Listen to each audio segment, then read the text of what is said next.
We have sung this song, how did Moses cross the Red Sea? Moses with his people. And we all know of the things that took place in the Old Testament. These people were kept captives, and then Moses rose up. He went to the king Pharaoh and he said, release my people. And then he was not willing to release them. Then he warned him that God is going to send plagues if you don't do that. And you all know that God sent plagues. The people of the Lord saw the mighty hand of the Lord. And once Pharaoh was so tired, we all know the last plague, which was the death of the firstborn, Passover lamb. And then finally Pharaoh released God's people. So they managed to escape from slavery, and then they made their way. So they came to the sea, and what happened next? Who was behind them? Pharaoh. So he and his army was behind them, because after he released the people, he changed his mind and he wanted to pursue them, he wanted to chase them and bring them back into slavery. So he came after them, and the people stood, in front of them was the sea, and behind them was the king, the approaching army. And they started complaining. But then God did something. He asked Moses to point his stick towards the sea, and we have just sung the song. God did a miracle. He parted the sea so that the people will walk across the bed of the sea. Brother Soko is here. He does deep sea diving. He's told me back in his island, and I'm sure he must have dived down and seen the deep sea bed, the flow of the sea. Many of us have not had that opportunity. We might have seen it in National Geography. We might have seen how the deep down in the sea, how the bed looks like, the ground looks like. But these people had the privilege of walking across on dry land, because the Lord, who is so powerful, He did a mighty miracle for them. Amen? So they were privileged. They saw the mighty hand of the Lord walk around them and in them as well. And we all know what happened afterwards. They went and they were walking in the desert. God provided a way for them. He guided them by the clouds in the day and the fire in the night. So that alone was a miracle as well. Can you imagine, we go out and I'm trying to reach home to 9 miles and I do not know the way, and God is guiding me at night through the fire, or in the day through the clouds. What a miracle working God we serve. And when they did not have food rained from heaven. When they did not have water came out from the rock. So these guys enjoyed the privileges of the Lord. They enjoyed and they saw the supernatural acts of the Lord, the power of the Lord around them. And maybe we have not seen such power. Maybe, I don't think any of us have seen the sea parted. We have not seen water coming out of the rock. We have not received food from heaven, physical food. We have not seen the other miracles the Lord has done when compared to these people, what they saw. And yet, seeing all these things, something happened. They still failed the Lord many times. We all are very familiar, as I said, with our Old Testament stories. The Bible tells us they lusted after evil things. They were not satisfied with what they had. They had the Lord with them, guiding them. They had the Lord with them, providing them with food and water, with everything that they needed, yet they lusted for things which they did not have. And they failed the Lord. They worshipped idols. Many times they built altars. Many times they built idols where they worshipped. They forgot about the Lord who has done so much for them. They sat down to eat and drink and do merrymaking, forgetting the Lord who is providing for them. They involved themselves in sexual immorality as well. The Lord provided laws for them, yet they were disobedient. They murmured and they complained. So many times we focus our attention on the good things that the Lord has promised in the Word of God. We, as Christians, we focus on the blessings. We focus on the promise of the Lord which are good for us. We focus on everlasting life. We focus on His promise that He will never leave us, He will never forsake us. We focus on the promise that we bring our burdens to Him and He's going to take care of it. We focus on the promise that He will heal us when we are sick. We focus on the promise that when we call upon His name, He will hear us. But there are some things which are mentioned in the Bible that sometimes we might not want to hear about. So these people, they enjoyed the privileges, yet they failed the Lord. And what happened when they failed the Lord? There was punishment for them. For the wrath of the Lord was upon them. Whenever they failed him, he had patience with them. He waited, he gave them opportunities, but yet they continued to fail him. The wrath of the Lord was upon them. The anger of the Lord was upon them. In Numbers 20, verse 1 to 13, you don't have to open it. We see that when they failed him, the anger of the Lord was upon Moses because he was the leader and God told Moses that he will never enter the promised land. That was his punishment. And he never did. In Numbers 11, chapter 4, verse 35, we hear when the people again complained, the Lord sent plagues upon them. In Numbers 21, verses 4 to 9, the Lord sent snakes to bite them because of their disobedience. In Numbers 15, those who breached the Sabbath, God said, kill them. Let them be put to death. In Exodus chapter 32, they built a golden calf to worship him. And God was so angry that he threatened to kill all of them. And yet Moses went and interceded on their behalf. And he said, Lord, have mercy on my people. So the Lord had mercy, but he killed 3,000 of them. At another incident, you'll find that the Lord killed as many as 23,000 people in a day just because they were disobedient to him. You may think that when the Lord came and sent his son Jesus to die on the cross, we're celebrating Christmas. These things have passed. These things are no longer holding any value to us. At some point in my life, I also thought that these stories in the Old Testament might not relate to us in such entirety. But I read a scripture in the New Testament, and that brought my attention. It changed my perspective altogether. And let us open to that, and that is found in 1 Corinthians chapter 10.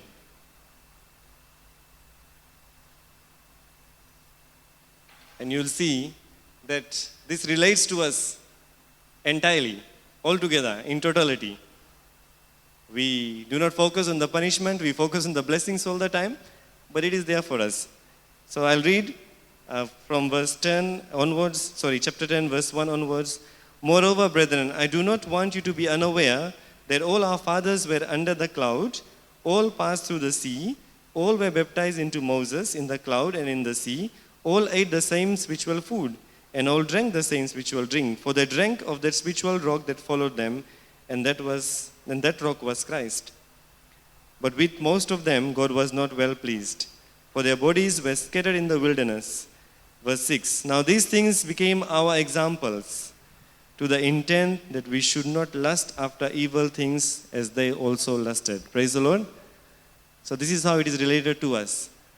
They lusted over evil things. We should not do that as well, because these things happen to them as a warning to all of us now. We are also God's people. The Jews were very dear to the Lord's heart. They were his people. And then when Christ came, we all became one. We are all children of God. God has called us his sons and daughters, and we are his people. He will bless us with his blessings. But when we disobey him, we need to learn from the examples that are shown in these verses. Verse 7, and do not become idolaters as some of them were. As it is written, the people sat down to eat and drink and rose up to play. Nor let us commit sexual immorality as some of them did. And in one day 23,000 fell. Nor let us tempt Christ as some of them also tempted and were destroyed by serpents. Nor complain as some of them also complained and were destroyed by the destroyer. Now all these things happened to them as examples, and they were written for our admonition, upon whom the ends of ages have come. Therefore let him who thinks he stands take heed lest he fall. No temptation has overtaken you except such as is common to men, but God is faithful, who will not allow you to be tempted beyond what you are able, but with the temptation which will also make the way of escape, that you may be able to bear it. Praise the Lord. So all these things that happened to them was a warning to all of us. We enjoy the privileges as they did. We may not see the Red Sea being parted, but we have seen his work in our lives. Amen? Many of us have accepted the Lord because somebody was healed. We have seen a miracle happening in our family or maybe in our own lives. Many of us have come to the Lord because we have experienced His touch. We have experienced Him changing our lives altogether. When I was a young boy, I saw a miracle happening, and that has always stuck to my mind. We were small, and there was a crusade that was going on in Reykjavik, and there was a man who was in a wheelchair, and he had his feet were of two different sizes. So one was big and the other one was small. And I cannot remember who the preacher was, who the man of God was, but I still remember those two different size feet. And he was brought before everybody in the shed. It was being held at a home. And I saw with my own eyes that he had two different size feet. And he was prayed for. And after the prayer, we could see that his feet were both of the same size. Amen? Many times somebody comes with headache or joint pains and we pray for them and they get healed. We may not see with our physical eyes, but we only hear from their experience that they are well now. But this is what I saw with my eyes. I saw this man's feet, which was of two different sizes, become one size because of the power of the Lord. And that miracle I always remember that. And I was very young, but I remember that. So many of us are here because we have seen the power of God. Every day we have things to eat. That is God's provision. They had manna from heaven. We don't have the same, but we have food to eat every day. We don't go hungry. We have water to drink. We have clothes to wear. We can breathe. Our bodies are able and working. And it is all the power of the Lord. We are enjoying the privilege of the Lord. So let's be careful that we also don't fail Him just like these Jews did. They saw the power of the Lord every day in their lives, and yet they failed Him. So, where can we fail Him? We have come to the end of the year. I believe this is the last evening service for the year. So let's say, Lord, search our hearts today. Throughout the year, we may be leaders in the church. We may be well versed with the Word of God, but there are times when we fail Him. All of us are weak. The Word of God has just said that we are tempted, but the Lord will always make a way for us. So let's search our hearts. Maybe there are weaknesses in our lives. Maybe there are times when we have lied, we have bribed somebody, we have committed acts which we were not supposed to commit. We have been angry and yelled at people and hurt somebody. Maybe there's jealousy in our hearts. Maybe there has been unforgiveness. We have not been able to forgive somebody who has hurt us. And maybe we have been disobedient to the Word of God. We have done the things that He requires us to do, but we have not obeyed Him in things which He has commanded us to do. Go and make disciples. He has said many times to allow Him to work in our lives. Maybe we have been resenting Him. Maybe we have shut the door of our heart. Maybe we have not given Him total control as well. Maybe there are times when He has been speaking to us through His Holy Spirit and we have been listening but not obeying. Maybe there are many times when God has put us in places where we were supposed to be a witness of His Word and we have failed to do that. Maybe God has given us opportunities to serve in the church and we have failed to take upon that opportunity that has been given to us. So let us search our hearts today. And I believe that the things that we have learned from the Old Testament, from the Jews, from God's people, and how they acted and how they disobeyed, and yet the punishment of the Lord was upon them, and that should be in our hearts all the time. Although our God is merciful, He is just, so He will judge us as well. We may be here every day of the week, in every prayer meeting, but we may be judged. The punishment for them was death. The punishment for them was plagues. The punishment was them, God put it upon them at that moment when they disobeyed Him. But for us, Christ has paid the price. The sacrifice had been made. If only we will ask for His mercy. But if we are not careful, God is going to punish us as well. And our punishment will be, we may lose our hope of everlasting life forever in heaven. And that we find in Matthew chapter 7 verse 22, if you'll quickly open to it. That could cost us our salvation if you allow disobedience in our lives, if you allow the work of the devil in our lives, if you allow sin to creep into our lives, and if we are not careful. It says, many will say to me, this is the word of Jesus, in that day, that is the day of the judgment, Lord, Lord, have we not prophesied in thy name, and in thy name have cast out devils, and in thy name have done many wonderful works? And then I will profess unto them, I never knew you. Depart from me, ye that work iniquity. Amen? So again, those are very powerful words. When I see this verse, I have so much fear in my heart that, Lord, that there be not anything in me that will cause this to happen to me, because I do not want to stand before the judgment of the Lord on the day when Christ is sitting on the judgment throne and he says, I do not know you. Depart from me, you disobedient servant. And that can happen to any of us. It happened to the people of Israel. Though they saw so many miracles, it happened to them. So it can happen to us as well if you're not careful. And as we come to the end of this year, let's search our hearts.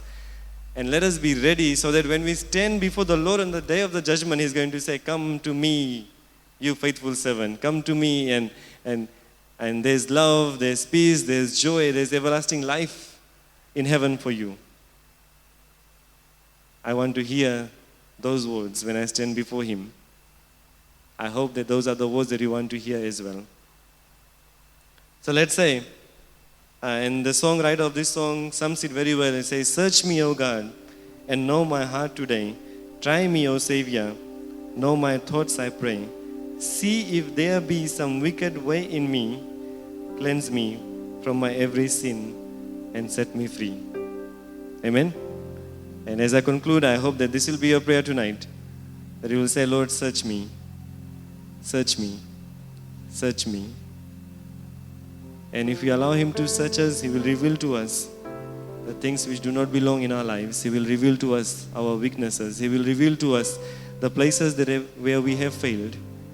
And let us say, Lord, have mercy on me tonight. He is a merciful God. Let us say, Lord, cleanse me once again. Let us say, Lord, wash me with your blood once again. And let us say, Lord, I'm totally yours. That from this day onwards, I will only serve you and no one else. And He is there to fill us with His power. He is there to fill us with His Holy Spirit. He is there to fill us with His wisdom. Because He has said in His word that He will provide a way for us, even when we are tempted. And what a blessed assurance that we have in Him. That surely one day we will all go to Him in heaven, where He has made a way for us, where He's made a home for us. And let us look forward to that day. The day of the judgment. We will stand before Him and He will call upon our name and He will invite us into the home that He has prepared us. What joy it will be to be in His presence. What joy it will be to be in His arms. What joy it will be to enjoy His love.